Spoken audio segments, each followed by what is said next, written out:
Good day, everyone. My name is Malik M. Tumaglan.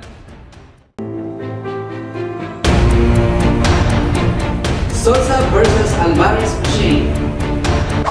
The facts of the case are: Dr. Humberto Alvarez Machine is a Mexican physician from Guadalajara, Mexico, who was accused of aiding the torture and killing of Enrique Camarena Salazar, an American Drug Enforcement Administration agent who was assigned in Mexico in 1985.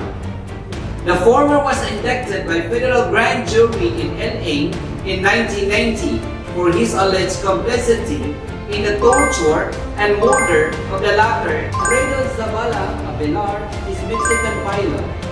Unable to extradite Mr. Alvarez from Mexico, the United States government hired two Mexican nationals.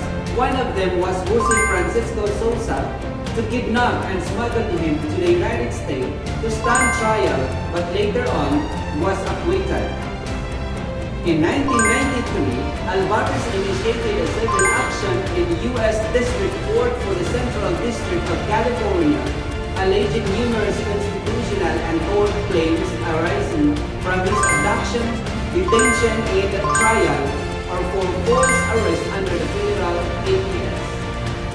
Sosa, Garate, and 5 unnamed Mexican nationals, the United States, and 4 DEA agents as defendants. He also sued Sosa in the United States under FTCA, alleged that Sosa committed an arbitrary arrest under the Universal Declaration of Human Rights adopted by the United Nations in 1948. He further alleged that Sosa violated the international covenant and political rights to which the United States is a signatory. The district court dismissed the Alvarez claim against the U.S. but awarded him $25,000 on his claim against Sosa. The Court of Appeals final affirmed the EPA's judgment and reversed the dismissal of the FTCA. The Unbound Court of Appeals affirmed Sosa and United States petitioned the U.S. Supreme Court for tort.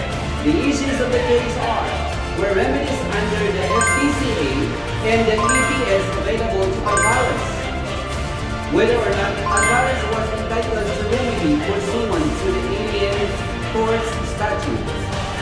The court ruled that with respect to Alvarez's allegation that the DEA had instigated his abduction from Mexico for criminal trial in the United States. First, Alvarez was not entitled to a remedy under the FTCA because Section 2680, Paragraph K applied for A.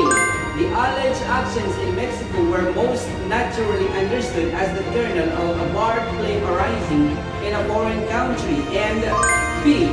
Contrary to the Court of Appeals Reporters Doctrine, the above-cited provision barred all claims based on any injury suffered in a foreign country, regardless of where the tortuous act or omission occurred.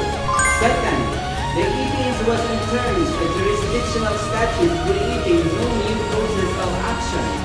Third, this jurisdictional grant was best read as originally having been enacted on the understanding that common law would provide a cause of action for the modest number of international law violations with a potential for personal liability at the time. Fourth, the EP's right of action asserted by the individual did not fall within this modest number. Fifth, Alvarez was not otherwise entitled to a remedy under the APS for when his claim was gauged against the existing state of international law. His claim did not meet the requirement that federal courts ought not to recognize private claims under federal common law for violations of any international law norm with less definite content in acceptance among civilized nations that the historical paradigms familiar with the APS had been enacted. The U.S. Supreme Court ruled that he is not entitled to a remedy under either statute. In the second issue, the U.S. Supreme Court held that an illegal detention of a single day did not constitute a sufficient harm or relief. Thank you.